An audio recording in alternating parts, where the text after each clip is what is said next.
Mientras tanto, vamos a charlar un rato con Alejo Shapire. Alejo es periodista especializado en cultura y en política exterior.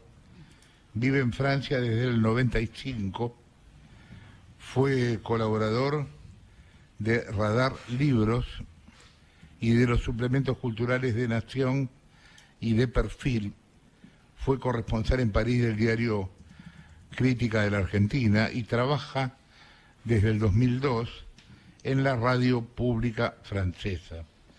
Escribió en 2019 La traición progresista, un libro que en su momento recomendamos mucho. ¿Qué tal? ¿Cómo andás? ¿Qué tal, Jorge? ¿Qué tal a todos? Muchas gracias por la invitación. No, por favor. Subite un cachito el micrófono. Ahí está. Perfecto. Ahí está. Bueno. Bueno, tengo 1000 temas para que charlemos y tenemos un rato, así que hablemos tranquilos. La otra vez te llamamos por el tema de movilizaciones antisemitas en la universidad. ¿En qué está esa historia?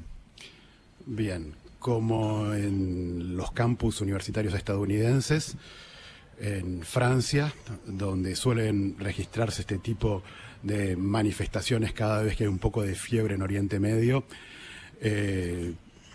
volvió a producirse. Esta vez se focalizó sobre todo en el Instituto de Estudios Políticos de París, conocido como Sciences Po, en medio de lo que puede ser la parte más burguesa de París, donde va la élite que va a dirigir el país. Por ejemplo, el presidente Emmanuel Macron salió de ahí, y fue tomado por militantes pro-palestinos, fue desalojado por la policía en varias ocasiones, volvieron a tomarlo, hubo negociaciones con las autoridades que no querían mostrarse como represivos, pero al mismo tiempo no podían dejar que esto continuara porque había periodo de exámenes y simplemente los alumnos judíos tenían miedo de ir a estudiar. Claro. Entonces, finalmente hubo una evacuación, hubo una toma, hubo algunos chicos que están diciendo que hacen huelga de hambre, y también ocurrió en la Sorbona, donde trataron de acampar, como lo hicieron en la Universidad de Columbia en Estados Unidos, o en la UCLA del otro lado, y los desalojaron de inmediato. Pero esto es simplemente en París. Hoy veía en las últimas horas en Uruguay, por ejemplo, hay un profesor que especializado en laicismo, que iba a dar una clase, iba a dar una serie de cursos durante 2 meses, y un gremio de estudiantes dijo: no queremos que sesionista dé clases, y las autoridades cedieron para evitar tensiones. Y nuevamente, ¿cuál fue la acusación? Fue: el señor es sionista. A ver, estamos hablando de un uruguayo israelí especializado en negociaciones de paz con los palestinos, crítico con el gobierno de Netanyahu, más bien un pacifista que iba a hablar de otro tema nada que ver, laicismo. Y bueno, han decidido que por estas condiciones, en una universidad donde suelen darle la palabra a los voceros de Hamás, a las dictaduras de Cuba o Venezuela, no podía hablar un señor por su condición de, comillas, sionista. Y bueno, las autoridades, que no quieren problemas, como ocurren en todas las universidades del mundo, ceden ante un grupito de iluminados que imponen una agenda, porque son minoritarios pero son ruidosos.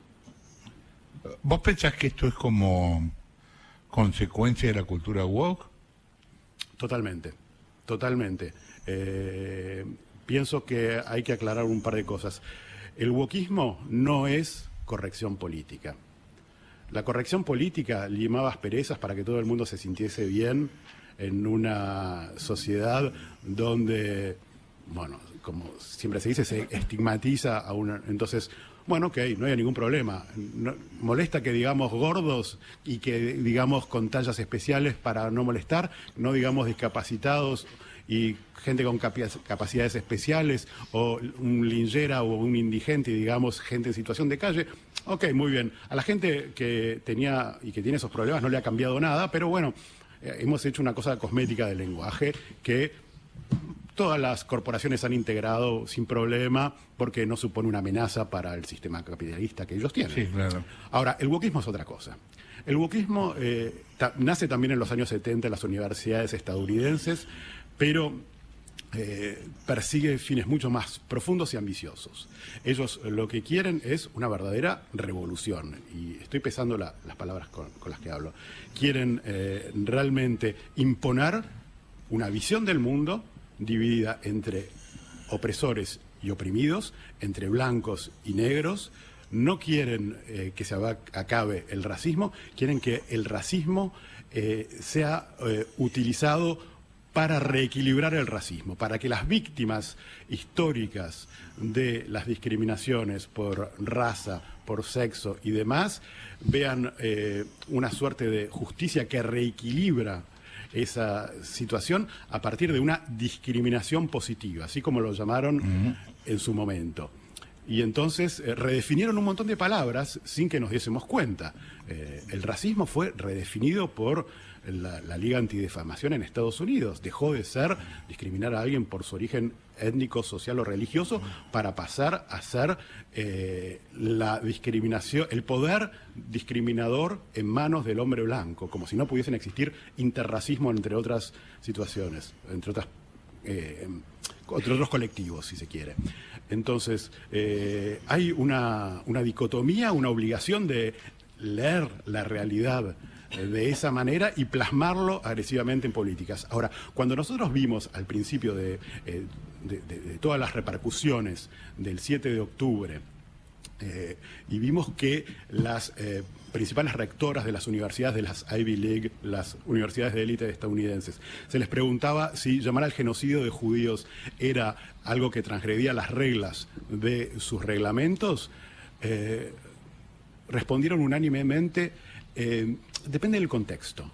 En las mismas universidades que te metían una patada en el culo si vos hacías un microracismo, un micromachismo, si llamabas por el género equivocado a la persona y no se lo habías preguntado, de repente se convertían en absolutistas de la libertad de expresión para llamar a matar judíos en lugares donde hasta ahora no ocurría. Y esto es lo nuevo. En Estados Unidos no pasaba esto. En Europa sí.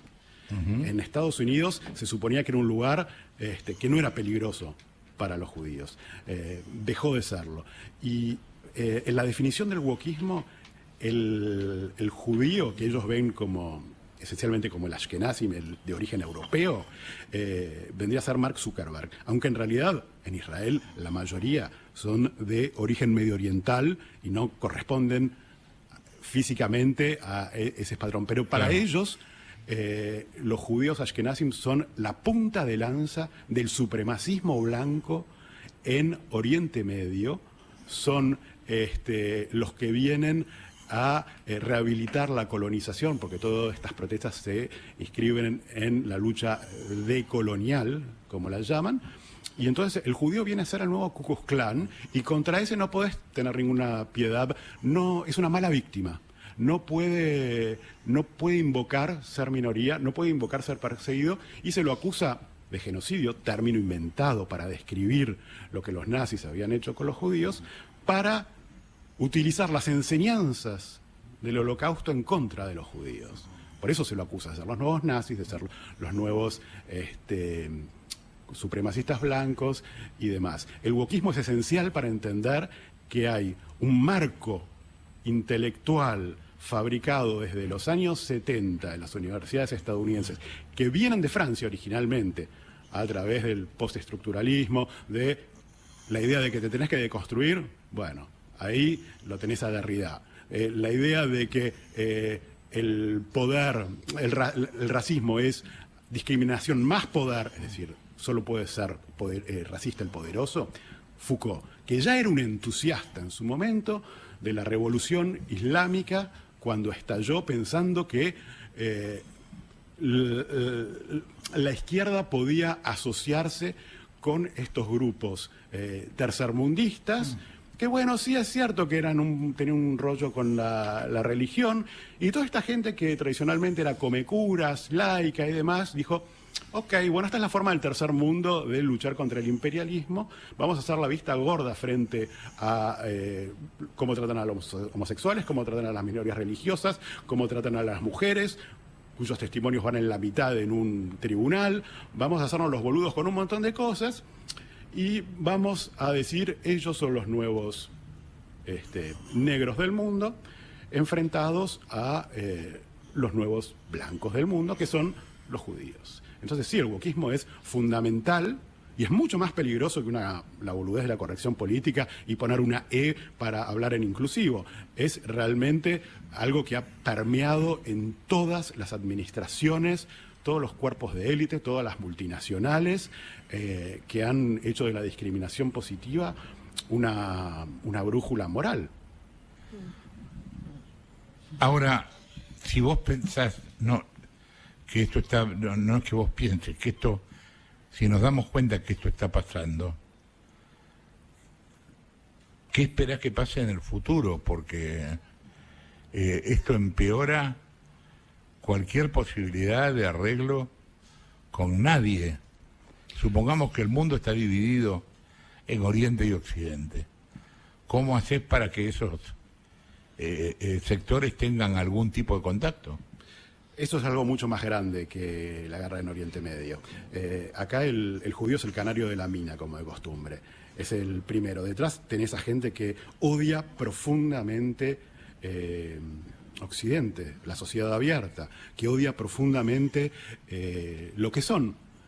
Y que claro, ven, pero están en Occidente. Pero está bien, pero a ver, a partir de la Segunda Guerra Mundial y cuando Europa descubre el horror de lo que hizo, en nombre de una ideología donde el ario, el blanquito de ojos azules, tenía que ser el centro del universo y considerar a todo el resto como inferiores, cuando descubre la atrocidad que hizo en nombre de eso, ese paradigma lo invirtió.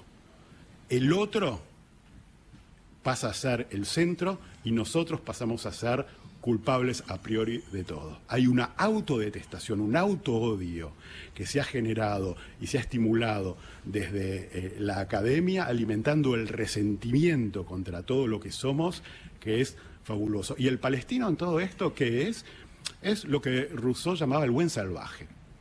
Es decir, poco importa que estos hombres tiren homosexuales de las terrazas. Poco importa que hayan violado, reivindicado las mutilaciones, los secuestros de bebés y digan, volveríamos a hacer todos los días el 7 de octubre.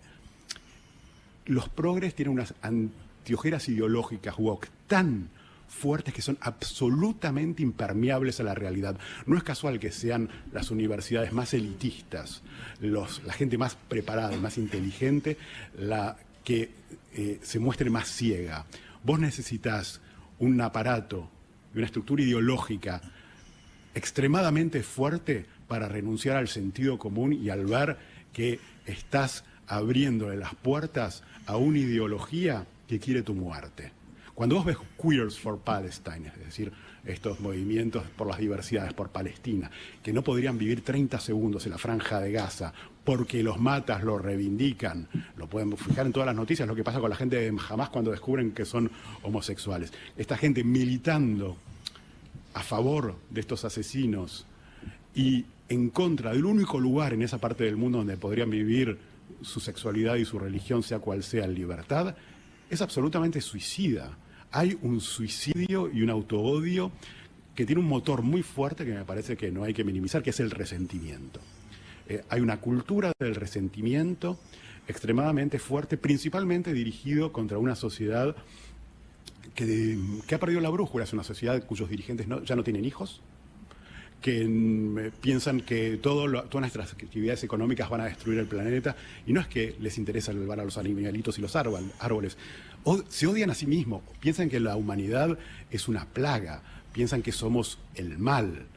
Hay un problema con un narcisismo muy fuerte ahí, y que no se dan cuenta de que,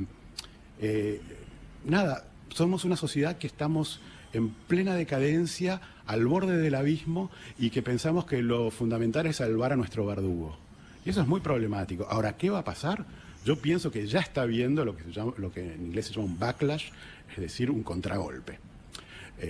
¿Por qué? Porque mientras esto era con los judíos, mientras esto era con el lenguaje inclusivo, no era tan molesto. Ahora, cuando esta militancia woke llegó y se metió con los chicos, con las operaciones de trans sin el aval de los padres, cuando empezó a meterse en los baños de las escuelas y cuando empezaron a meterse con gente como J.K. Rowling, la mamá absolutamente progre de Harry Potter, se dieron cuenta de que ya no bastaba con un consentimiento pasivo, que iban a exigir de vos participar activamente en la revolución si no querías ser visto como un cómplice, y te ibas a tener que poner a tus hijos también al servicio de la revolución. Empezó a haber este revés. Ahora, pueden haber dos tipos de reveses. Puede haber uno en el nombre del universalismo, decir, ok, no, vamos a rehabilitar el concepto de que el racismo está mal porque está mal discriminar a alguien por su aspecto y lo que sea. O está mal discriminar a homosexuales porque es estúpido, porque porque hay que tener sentido común. En fin, nuestra sociedad tiene aportes valiosísimos. En fin, es muy boludo tener que explicar por qué está mal odiar a los homosexuales o a los trans. ¿Okay? Pero en vez de tener la cuestión universalista, que odia el wokismo, ¿okay? Porque piensan que la libertad de expresión y todo eso que exigimos y todo ese tipo de valores de los derechos humanos son la avanzada del hombre blanco tratando de imponer su ideología al tercer mundo. Ellos ven la Declaración de los Derechos Humanos como una idea de blanquitos que se la tratan de imponer al resto, que tienen sus propios valores que valen tanto como los demás, incluso más. Entonces, por un lado tenés la opción universalista, que es débil. ¿Por qué? Porque es abierta, porque es tolerante, porque busca la discusión. Esa no sé si va a funcionar. La otra opción es un repliegue identitario del otro lado, que la verdadera derecha, que los verdaderos reaccionarios, que los sectores evangelistas, que toda esa gente que realmente cree que hay una civilización occidental cristiana que tiene que ser rehabilitada a través de sus viejos valores patriarcales, religiosos y demás, se ponga las pilas. Y esos son los que están detrás de los neopopulismos. Esos son Trump, esos son Bolsonaro, esos son Orbán en Hungría. ¿Milei? Milei se inscribe claramente en ese lado. De hecho, él ha hecho de la batalla cultural uno de sus caballitos, sí, porque entiende que hay una lucha ideológica fuerte en la que él tiene algo que decir y lo hace abiertamente, sí. Por eso deja muchas veces descolocados a los que más bien apoyaban a Patricia Bullrich, que tienen esa parte institucional republicana, división de poderes. Corrección política, sí. Claro, en cambio acá no. Acá Milei tiene un discurso mucho más del lado de, ok, tenemos que salvar nuestra visibilización a partir de las viejas tradiciones. Jessica. Sí, no, me quedé pensando con esta última parte porque empecé a leer el libro de Nicolás Márquez, que es biógrafo de Milei, y el prólogo lo hace Agustín Laje. Menciono estos dos nombres porque tienen mucho que ver con las ideas de ese sector. Ellos mismos dicen la nueva derecha y hacen mucho el punto en lo que ellos creen que es el Gramsci, la idea de Gramsci de la hegemonía cultural y demás, y que están dando batalla a eso y creen que van a imponer, por ejemplo, en contra de la Agenda 2030, la ideología de género, todas estas cuestiones. Y es fuerte porque termina la contracultura a eso. La verdad es que evita lo que vos decías, que es la cuestión más universal. Y mi pregunta tiene que ver, dos te quería hacer en realidad. Una, ¿por qué no tiene en este mundo hoy fuerza lo universal? Porque la reacción parece venir por otro lado. Y la otra, que me quedó de antes, es si hay nombres y apellidos de la cultura woke, más allá de las universidades, profesores, planes académicos, sino a nivel intelectual. Si vos tuvieras que ponerle un nombre y un apellido que tenga que ver con un escritor o un pensador, sí, o lo que fuera, que sea contemporáneo sobre ese sistema de valores y de mensaje. Sí, voy a empezar por responderte esa última parte. Sí, Ibram X. Kendi es uno de los mayores ideólogos el wokismo actual tiene presupuestos de cientos de millones de dólares para mover su ideología. Es el autor de Cómo ser antirracista y tiene definiciones extremadamente claras de que no basta con ser antirracista, que hay que ser un buen racista. Claro. Es decir, el problema no es, ellos dicen que el peor enemigo del racismo no es lo que los yanquis llaman el color blind, es decir, de no preocuparse por el color de la gente. La cosa universal, es decir, a mí me importa lo que tenés que decir, lo que haces, tu color no me importa un carajo. No, ellos dicen, te tiene que importar el color y tenés que juzgar a la gente en función del color. Lo que sí te pedimos es que inviertas ese enfoque racista tradicional para que pongas al que estaba abajo arriba y el que estaba arriba abajo. Esa es la única manera activa en la que vos podés participar. Esto tiene un movimiento muy fuerte que lo ves en la cultura pop. Si vos ves todos los remakes que se han hecho en estos últimos años, incluso los históricos, donde que los cazafantasmas ahora son todas mujeres, que la reina de Inglaterra pasaba a ser negra, que Superman pasaba a ser bisexual. Todo esto acompañado por un revisionismo histórico plasmado en una obra promovida por el New York Times que se llama el Proyecto 1619, no sé si han escuchado hablar de ello, que plantea que toda la historia de Estados Unidos, que Estados Unidos no empieza con la revolución y con la llegada de los peregrinos, sino que llega con los primeros esclavos a Estados Unidos, y que toda la historia de Estados Unidos tiene que verse a través de este prisma, y que en realidad hicieron la guerra contra Inglaterra para poder preservar la esclavitud y no para poder crear una nación. Tenemos permanentemente desde las universidades diciendo que toda la historia occidental es la historia de un largo crimen contra los negros. Y entonces ahí generás una visión de autoodio, de una percepción de la identidad, que acá lo vimos a partir de... Alejo, dame un segundo, sí, para nos pide salir adelante, el informativo. Son las 11:36. Estamos charlando con Alejo Chapire, periodista especializado en cultura y en política exterior. Trabaja en Radio Francia. Vive en París desde el 95.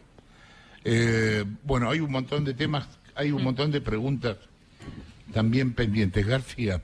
Sí, Alejo, ¿qué tal? Santiago García te habla. Hola, ¿qué tal? Estuve el año pasado en Londres, 3 días después del atentado de Hamás, y cuando uno pensaba que todo el mundo se iba a solidarizar con las víctimas, y me encontré con los carteles en las universidades, y finalmente me crucé de lleno con una marcha completa, ¿sí? En pleno corazón de Londres. Pero hay una expresión, vos la habrás visto en Twitter, esta idea de Londres está perdido, ¿sí? Refiriéndose... Londres ha caído. Londres ha caído. Y yo cuando me crucé con la marcha, que por supuesto estaba los más indignados eran los que no parecían musulmanes ni provenientes de Oriente Medio, parecían sindicalistas bien británicos, pero digo, di 2 pasos más y entré a comprar unas cosas que tenía que comprar porque estaba por volver después a Buenos Aires, y me encontré con que la ciudad seguía intacta y había musulmanes y no musulmanes y diferentes clases sociales comprando todos en un mismo local, con una marcha que le pasaba al lado sin que bajaran las persianas ni nada. Y la pregunta que yo te hago es, yo he visto el cambio en estos últimos 15 años, pero ¿qué tan real es esa idea de que Londres se va a transformar en una ciudad completamente diferente y que esa marcha representa a lo que es el sentir británico? A ver, hay varias cosas. Primero, hay un efecto de lupa. Evidentemente se focaliza en las marchas todo este fenómeno y se ve de una manera mucho más clara y decís, ok, cuando salís de la marcha, la vida sigue más o menos normal, los edificios siguen siendo los mismos, la gente convive, y te preguntás si hay una distorsión, puesto que el foco siempre está en la parte más problemática. Ahora, si vos te fijás en hechos objetivos, si te fijás quiénes son los primeros ministros de todo el Reino Unido, no solo de Inglaterra, pero también Escocia. de Escocia, de Gales, en fin, todos ya no son lo que estábamos acostumbrados a ver como primeros ministros ahí. Si vos te fijás, andá a ver los nombres. ¿Cuál es el nombre más usado según el último censo en el Reino Unido? No es John. ¿Ok? Esos son cambios de ¿Cuál es? Mohamed. Esos son cambios fundamentales que van más allá de, pusimos la lupa para ver esto. Son cambios de fondo. Y si vos ves, por ejemplo, hubo un miembro del Parlamento que tuvo que renunciar por amenazas islamistas a su familia, muy recientemente. En Bradford acaban de ganar en elecciones tipos que celebraron todos con la barba Alá Akbar, su triunfo como concejales en Inglaterra. Esto ya no es más una fantasía de reaccionarios que tienen miedos porque el vecino cocina cosas raras. La Europa está siendo modificada en profundidad, demográficamente, porque tenemos blancos que no se reproducen y los que llegan tienen un montón de hijos y son el futuro y están mucho más, cuando son musulmanes, están mucho más apegados a visiones rigoristas de la religión que sus padres y sus abuelos.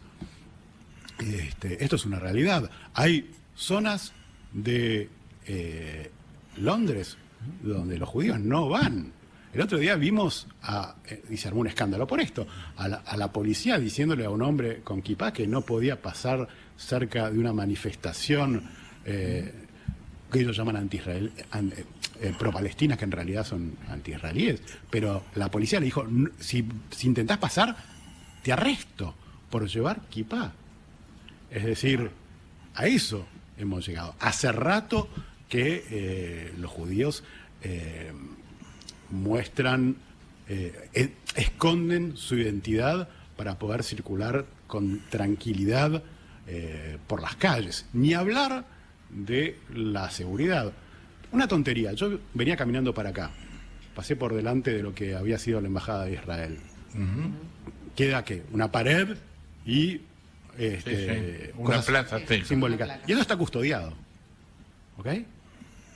¿Qué van a hacer ahí? Es decir, eso te da una idea, y eso pasa con todas las instituciones judías del mundo en Occidente. O sea, y no pasa con ninguna otra religión, ¿eh? No. Por ahora, porque las iglesias empiezan a tomar medidas porque también pasan recurrentemente cosas ahí adentro. Ahora, el ambiente es execrable, hay un cambio real y el problema, ahora, ¿por qué los universalistas estamos intimidados?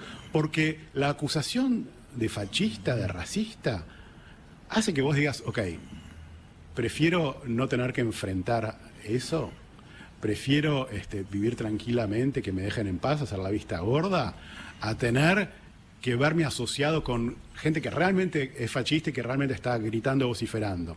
Y ese es el problema, que los centristas, los universalistas, como quieras llamarlo, porque sabemos que ser racista está mal, que ser fascista está mal, nos quedamos callados y agachamos la cabeza. Bueno, los que no agachan las cabezas son los nazis de verdad. Claro. Cecilia.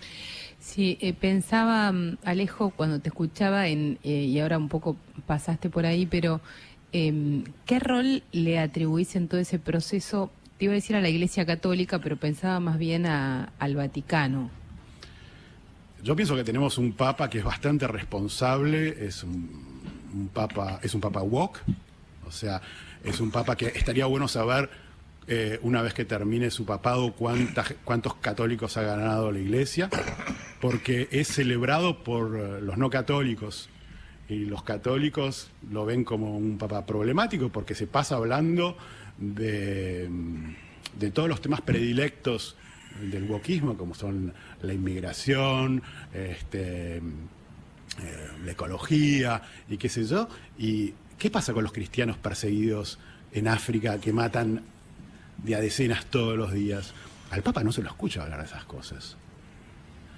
Tenemos un Papa que no está en un rol de defensor de los suyos y su doctrina, por decirlo de algún modo. Está mucho más ocupado con la agenda social y mucho más preocupado por esa gente que no va a la iglesia. No sé, no pienso que haya ganado mucho la iglesia con este Papa, pero bueno, no me toca a mí juzgarlo, no soy católico. Marina. Sí, Alejo, Marina Calabro te saluda, ¿cómo estás? Hola. Me quedé enganchada en esta idea de salvar al verdugo y la ato con algo que nos dijiste en comunicación telefónica. Dijiste algo que me quedó muy grabado, que es que la bandera de Palestina es como una suerte de nueva imagen del Che estampada en una remera. Y atado todo esto a que estamos hablando de élites intelectuales, en muchos casos, por lo menos en el problema de las universidades, me quedo pensando cuán sofisticada es esta idea de salvar al verdugo o cuán paupérrima es. Es decir, si hay real conciencia de lo que implica y de aquello que se está defendiendo, entre otras cosas, las atrocidades del terrorismo de Hamás, de Hezbollah. ¿Esto es como un exceso de sofisticación en el pensamiento o es un pensamiento paupérrimo que no está a la altura de las élites que lo sostienen? Pienso que hay varios elementos. Hay un narcisismo terrible de esta gente que vive mostrándose en la calle, defendiendo un lugar que no sabe poner en el mapa. Hay también algo que los estadounidenses llaman white savior, es decir, el salvador blanco, el que piensa que tiene que ir a salvar al negrito que muere de hambre, al que huye de no sé dónde y que, bien, él va a ir haciendo un baile como podemos ver en Santiago en las últimas horas, chicas revoleando la cadera, cosa que no podrían hacer jamás en Gaza. Claro. Pensando, bueno, que van a salvar ese buen salvaje que nuestra sociedad occidental ha reprimido y que ha pervertido, porque esa es la idea de fondo. Nuestra sociedad es decadente, no vale la pena ser salvada, vamos a salvarlos a ellos de nosotros. Y hay eso que es el autoodio y el resentimiento, son extremadamente movilizadores para gente que, no sé, trata de matar al padre, no sé no sé desde el punto de vista del psicoanálisis lo que trata de hacer al quemar su propia casa para salvar al vecino que lo quiere matar. Pero hay algo de creerse superiormente moral, una superioridad moral, pero una superioridad a secas de superhombre. No saber que esta gente aborrece todo lo que te gusta. Acuérdense lo que pasó con la izquierda, que con los islamistas en Irán llegaron al poder. Una vez que Khomeini llegó al poder, a la izquierda los pasaron todos a cuchillo. Y estos idiotas útiles están haciéndole caballito, están sirviendo de caballo de Troya a gente que quiere volver al siglo VII. Claro. Bueno, ahí en el concepto de idiota útil me contestaste. Sí. Sí. Sí, la verdad que es absolutamente suicida, consternante, y el problema es que son suicidas que nos quieren arrastrar a Claro, nosotros. son colectivos, sí.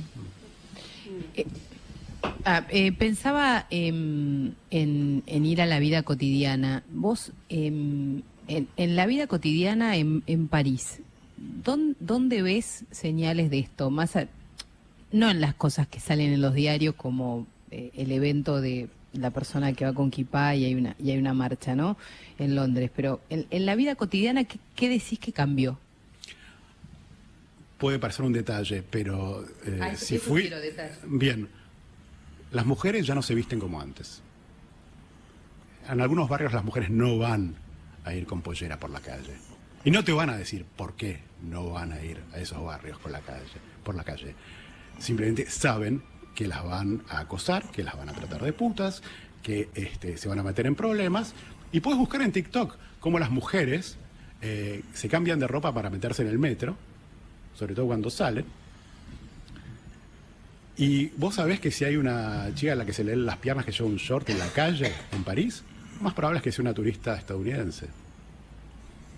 Eso es un tipo de cambio. Y lo han señalado, hay barrios bastante islamizados en París, y cuando le señalaron a las mujeres, a las feministas de última generación, de la última ola, que están en la cuestión identitaria, que solo ven el machismo en Occidente, ¿cuál es el problema? ¿Por qué ahí las mujeres no pueden caminar tranquilas? Les dijeron, el problema es que las veredas son demasiado estrechas y no hay lugar para pasar.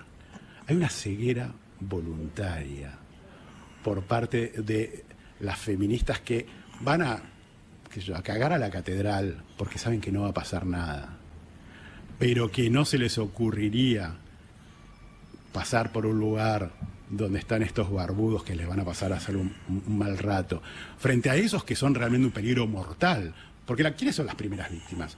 Son las chicas musulmanas que no quieren usar velo, que quieren que el hermano no sea su tutor, que quieren vivir una sexualidad abierta, normal, y elegir con quién se casan y cómo se visten.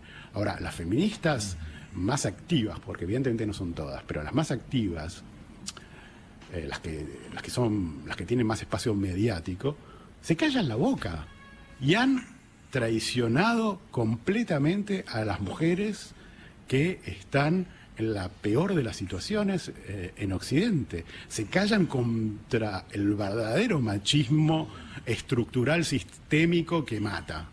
No, prefieren concentrarse en el lenguaje inclusivo y en pelotudeces que no cambian realmente las cosas para,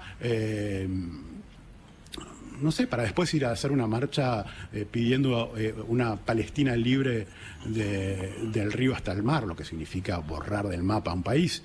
El único país donde las mujeres son libres en esa parte del mundo. Es una locura absoluta de gente que no sé cómo pensar, no sé si no saben lo que están haciendo, que no les importan, o porque la detestación de sí mismos es más importante que el sentido común, no sé. ¿Qué es un progre? Un progre es alguien que no necesariamente sigue haciendo hincapié en que es la lucha de clases la que va a salvar al proletariado, sino que se ha quedado con toda la gestualidad de la izquierda y ha puesto el acento en todas las representaciones culturales y manifestaciones ideológicas en el campo estrictamente cultural, sobre todo pensando con esa idea gramsciana de que desde acá vamos a cambiar, de adentro vamos a cambiar el poder. Y efectivamente lo hacen. Es decir, si hay palabras que de repente son proscritas, si te imponen que en un gobierno haya una paridad sexual, porque eso supone, más allá de la ideología, que ahí estás dándole un significado al rumbo de un gobierno por los genitales de las personas que están en el poder, bueno, ahí tenés como efectivamente el progresismo impone una agenda donde ya no te van a decir lo que necesitamos. A veces sí, pues hay gente suficientemente boluda como para seguir diciendo que hay que colectivizar los medios de producción, etcétera. Pero en general ya no se meten en esas cosas, les encanta viajar a Miami, consumir Netflix y qué sé yo, sino que pretenden una distinción entre buenos y malos, entre oprimidos y opresores, donde ya el cuco no es el capitalista, sino el hombre blanco heterosexual como malo, pero no solo desde hoy, sino desde siempre. Porque si vos el tema del racismo, que es una constante, si vos le decís, ok, ¿y qué pasaba con la esclavitud cuando era utilizada por la trata árabe-musulmana, que era por lo menos tan importante, y que esos no tuvieron descendencia porque los castraban? Ni lo saben.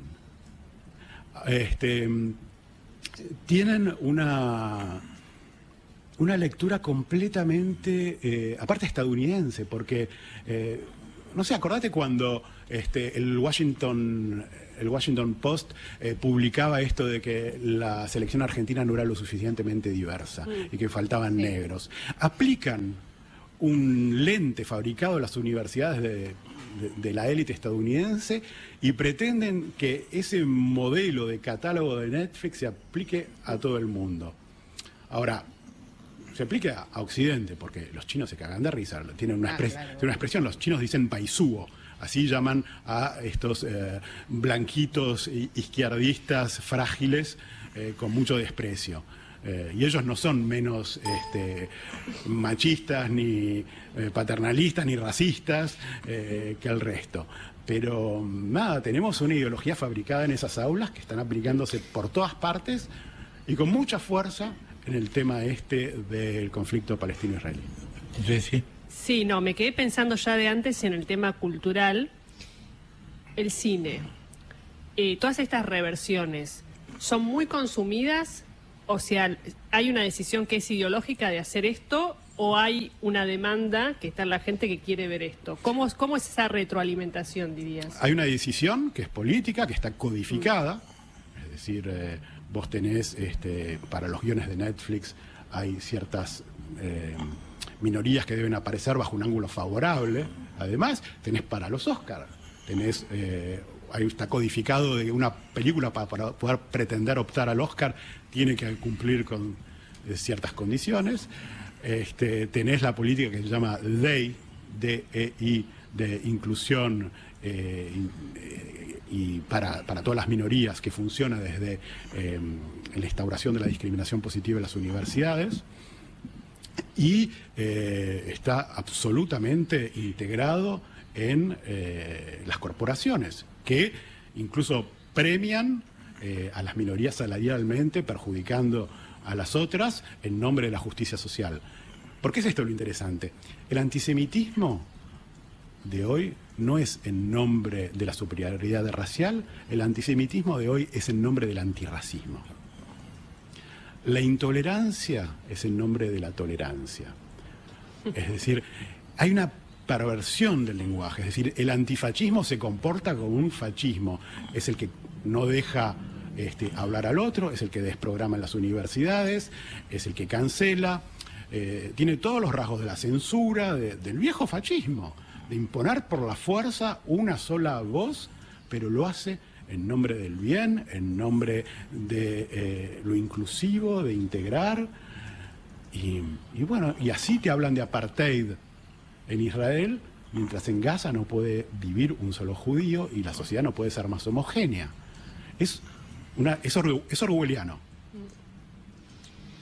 Gracias, Alejo, por haber estado acá. Muchas gracias por la invitación. Alejo Shapire, señores.